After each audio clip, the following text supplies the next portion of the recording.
जय श्री राधे कृष्ण। दोस्तों, जय महादेव। अधिक मास महात्म्य के कल के अध्याय में हमने जाना था दर्दधन्वा उपाख्यान एवं पुरुषोत्तम मास की उद्यापन विधि। इसके आगे की कथा हम आज के अध्याय में श्रवण करेंगे। 26वां अध्याय उद्यापन के बाद व्रत त्याग की विधि एवं धर्म वर्णन। पुरुषोत्तम भगवान की जय। वाल्मीकि जी कहते हैं, सब प्रकार के पापों का नाश करने के लिए एवं विष्णु भगवान की प्रसन्नता के निमित्त विधि पूर्वक नियमों को ग्रहण करने के पश्चात उसे छोड़ने की विधि बतलाता हूँ। हे राजन, ऐची व्रत में भोजन के लिए प्रथम ब्राह्मण को भोजन कराएं। अमावस में भोजन करने वाला पुरुष दक्षिणा सहित गोदान करे। आंवलों में स्नान करने वाला पुरुष दधी का दान करे। फलों के नियम वाला फलों का दान करे। तेल के साथ घृत का दान करे और घृत के स्थान पर दूध देवे। धान्य के नियम में गेहूं और चावल का दान करे। पृथ्वी पर सोने वाला गद्दा तकिया विद्वान ब्राह्मण को दान करे। व्रत की पूर्णिमा के निमित्त यथाशक्ति 2.5 सेर वजन की कांसे की परात अथवा थाली का दान करना चाहिए। उसमें मालपुए अथवा उनसे बनाने के लिए योग्य कच्ची सामग्री एवं ऋतु के अनुसार फल रखकर पुरुषोत्तम भगवान की प्रीति के निमित्त दान करें।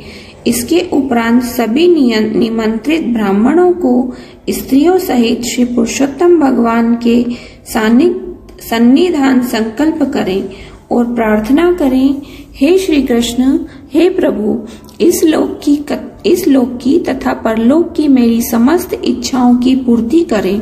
फिर आमंत्रित ब्राह्मणों के चरण भक्ति पूर्वक धोकर उनको भगवान का ही रूप मानकर उन्हें मुदित मन भोजन करावे।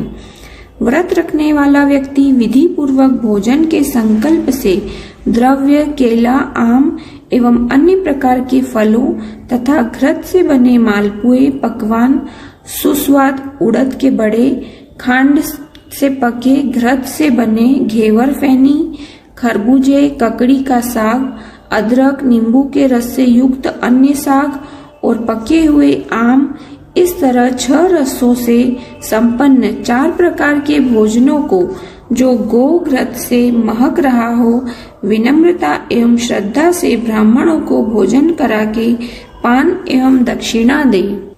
कत्था, चूना, सुपारी, इलायची, लौंग, कस्तूरी, जावित्री आदि से युक्त पान जो भगवान को अति प्रिय है, आदर सहित देवे।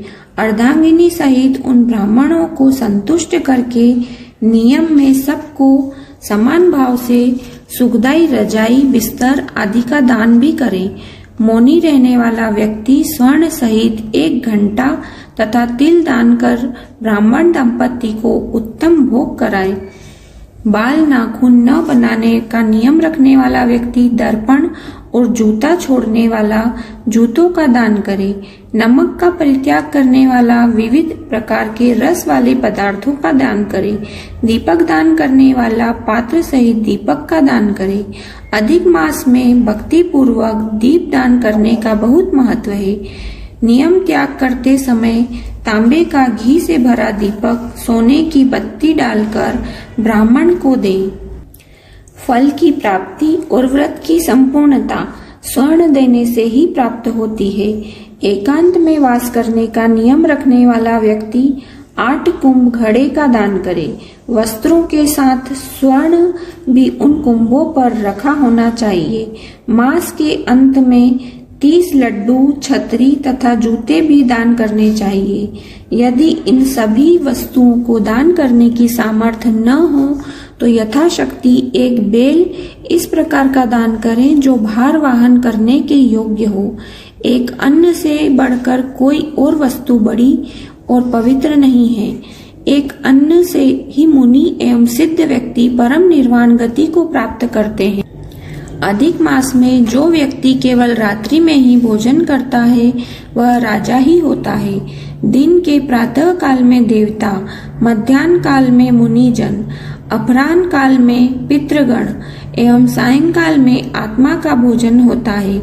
जो मनुष्य सब काल बिताकर भोजन करते हैं, हे राजन, उनके ब्रह्म हत्यादि सभी पापों का शमन होता है। इसी से रात्रि में भोजन करने वाले को सर्वाधिक पुण्य की प्राप्ति होती है।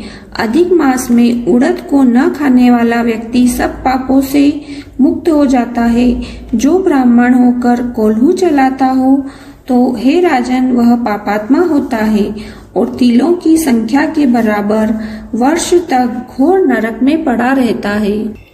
अधिक मास की शुक्ल पक्ष तथा कृष्ण पक्ष की एकादशी द्वादशी के दिन उपवास रखने वाला व्यक्ति गरुड़ पर चढ़कर विष्णु लोक को प्राप्त करता है।